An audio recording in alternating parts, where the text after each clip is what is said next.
do you have something in mind that you consider to be the most important lesson you've learned in gardening? If you had to pick one. Pay attention to the soil. That's very important. Yes. All right.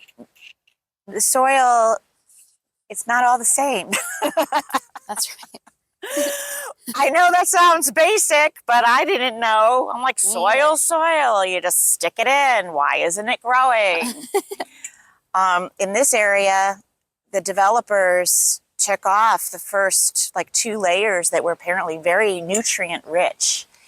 And so everyone had this very heavy clay, which doesn't drain. And you could tell, because if you move into a new development and you take a garden hose and you just like put it on an area and it just sits there, it doesn't soak in, then you know you've got some clay. Yeah. So I wasn't able to amend all this all at one time, but what I did do was that, and I don't have a lot of properties. I don't have a composter. So I do save the leaves in the autumn and put them in the raised beds. But what I did is that I simply bought like, cow manure, compost, from the different garden centers. And every time I planted a new perennial, I dug the hole and I worked that all in and I amended it, right? So we wouldn't get that drainage issue. And over time, the birds, the bees, the bugs, the worms, like take care of it. And now when I dig in the soil, I don't see that clay. Like it looks so much better. But it's 20 years here. Yeah, it was all clay. 20 years is a very short time for a garden. Right. But it's, when you think about it, I mean, it really recovered so well. Right. So for every like new perennial, I would amend the soil as I went. And then for the raised beds, I did a garden test. I was really surprised at how alkaline it was. Really? That does happen if there's a lot of compost or organic material tends to... Yeah, it was too much. So I had to amend it the other way. But yeah, paying attention to your soil. You could buy soil test kits, or you could find your nearest Master Gardener's extension through the university program, wherever state you're in, and find out where you can send your soil. They'll do a test for you, and you can find out what you need to do to make it better for what you're growing. So I think that was a big one. And also, I used to be afraid to divide plants. It scared me. Yeah. Yes. Scares me too, still to this day. So when you pull out this peony, oh my gosh, they have to get divided or they will stop blooming. Oh, so I divided that, put one in the front. And I'm like, I'm gonna kill this thing.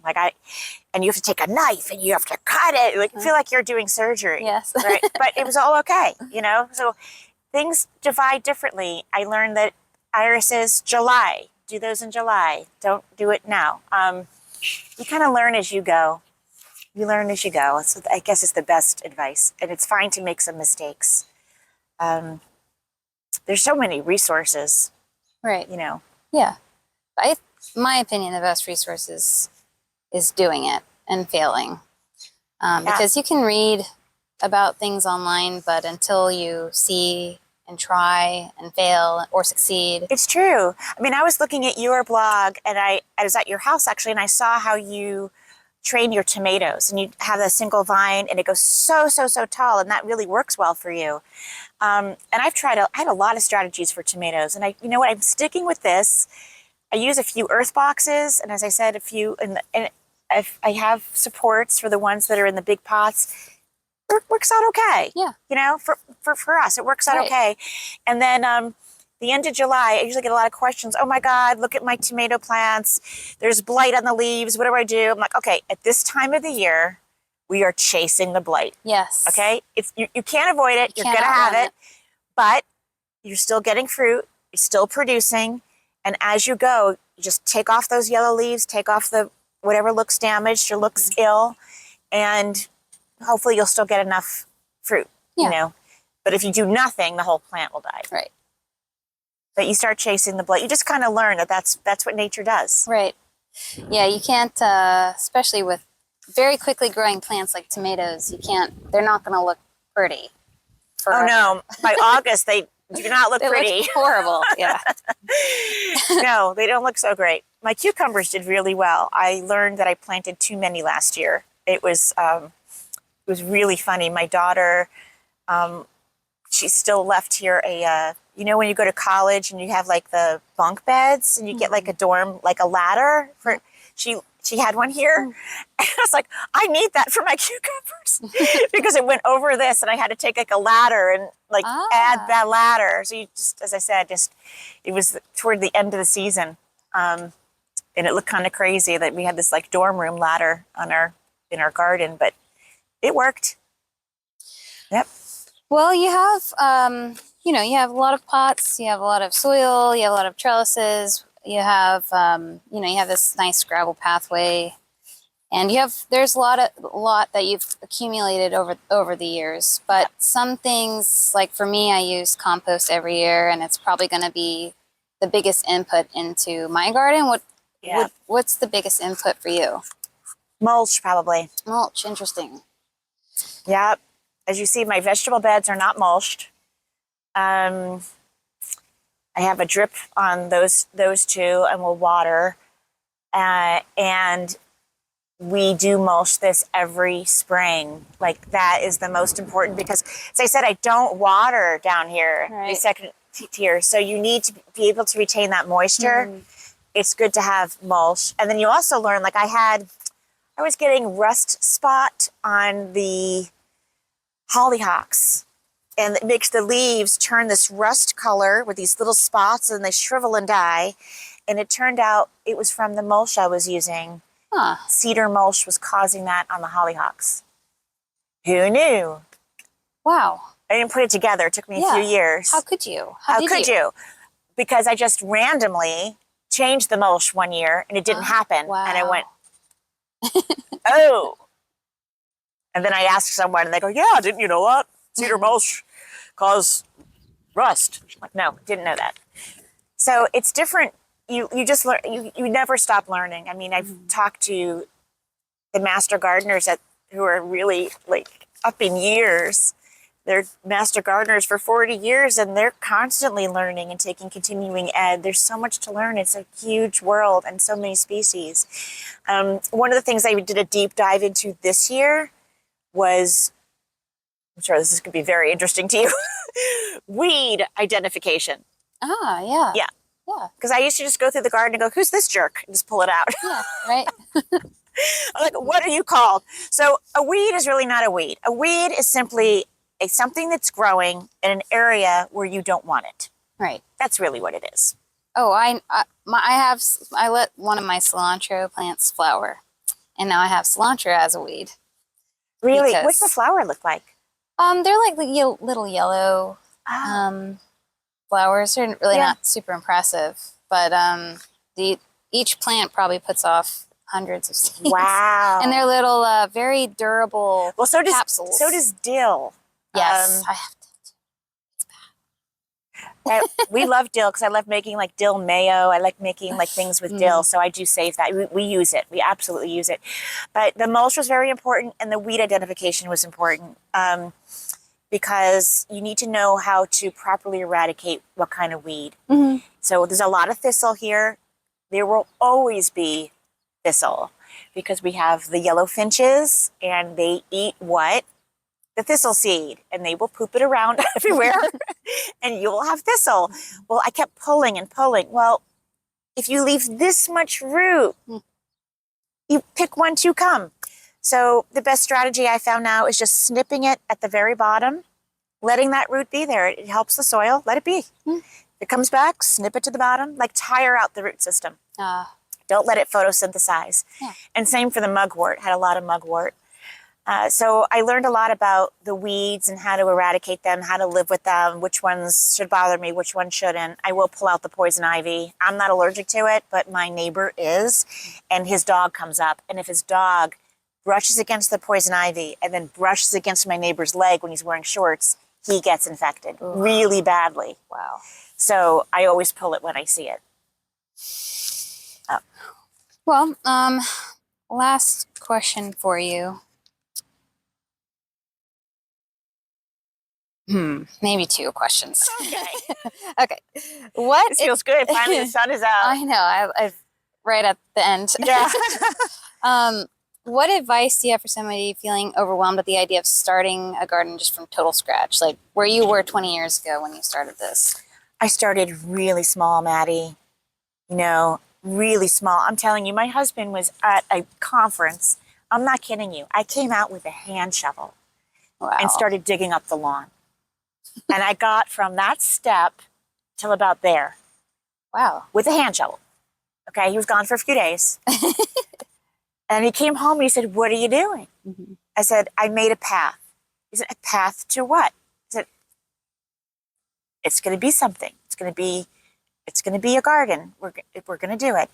And every day I would come out and I would dig that path and just slowly, I mean, I have photos where you see like, there's nothing here. I planted this and some daylily, just a little bit. You know, I wouldn't advise going to the garden center and loading your cart with a million things. I would go really low and slow. You want to start a vegetable garden? Do the Victory Garden. Get a 2x3. You'd be surprised what you can grow in 2x3. Mm-hmm. You could probably grow a pepper plant, a tomato plant, and several herbs, right? Absolutely. You can, and you know, take care of that. And then you feel like you can do that, set up another one. Trade with some friends, grow some. But yeah, I mean, I know it seems like a lot, but this didn't happen overnight. This was really, it was slow. I didn't have that tree. I said, I'm going to put a tree and a bench. We'll have some shade. It was just seeing how it might look in the future. I used to not be able to grow any plants over there that required shade. That was full sun garden right here. Wow. Full sun. And now I can plant hostas and, you know, my snapdragons will thrive because it has some shade. Yeah. Wow. And, but that's because a bird planted the seed of this red bud by itself. And as you can see, I didn't take the course by then. I would have trimmed the tree better. Oh. I let it grow. It has too many leaders. Yep. Right? I should have cut that one off. Maybe nature will do it for me. But now it has all these birds' nests in it, and it provides shade for the backyard. I mean, it's delightful. Yeah. So It's designed. and nice for starting a garden is just, you just go slow and, you know, plant what you love. We love to look at. We love to eat. Right. Will you love to see, be attracted to it? Right. If you like bees, birds, figure out what they like and plant Absolutely. that. All right. Well, are you doing anything in terms of, you know, adding or? Well, one of the things that I've been doing, I'm trying not to add, except the edible area. See, for me, you and I are like swapping places. I think in a few years you're going to have an unbelievable flower garden. I'm really just getting into the edibles. Okay. You know, and I want to try my hand at melons. I really want to do that. So I'm probably going to add another raised bed on the side. I'm scaling back the work here. As I mentioned earlier, swapping out a lot of the non-native plants that might be seen as invasive. We have a lot of vinca vine still growing in here, and putting in more native plants. So it becomes a little less amount of maintenance that I have to do. So that's what I'm planning for these tiers. And then as I grow older, just kind of concern myself with the perimeter of the house, right? Because it's a lot. Yes, it really is. It's a lot. So last year, I have to remind myself not to do it this year. Last year, I went on a bike trip for vacation. We did 160 miles overseas.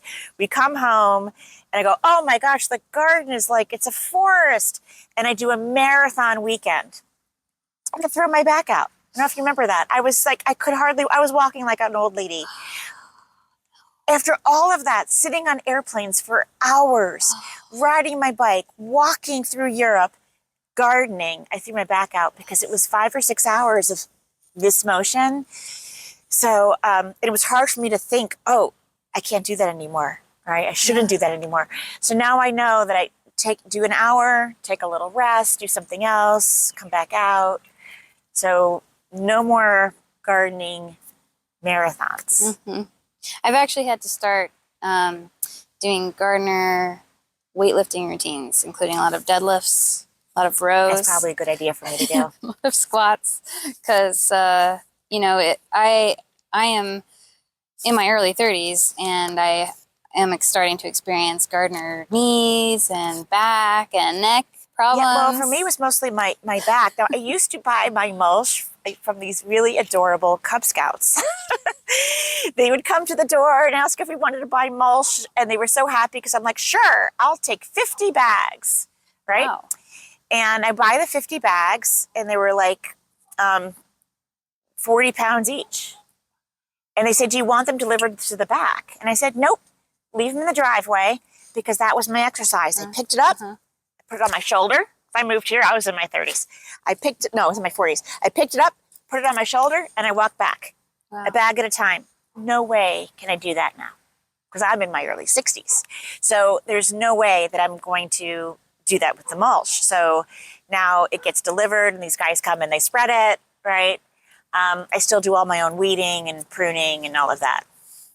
Wow. So you have to be careful, because you want to continue doing what you love. You don't want to overdo it. And there are a lot of things, like pots get really heavy.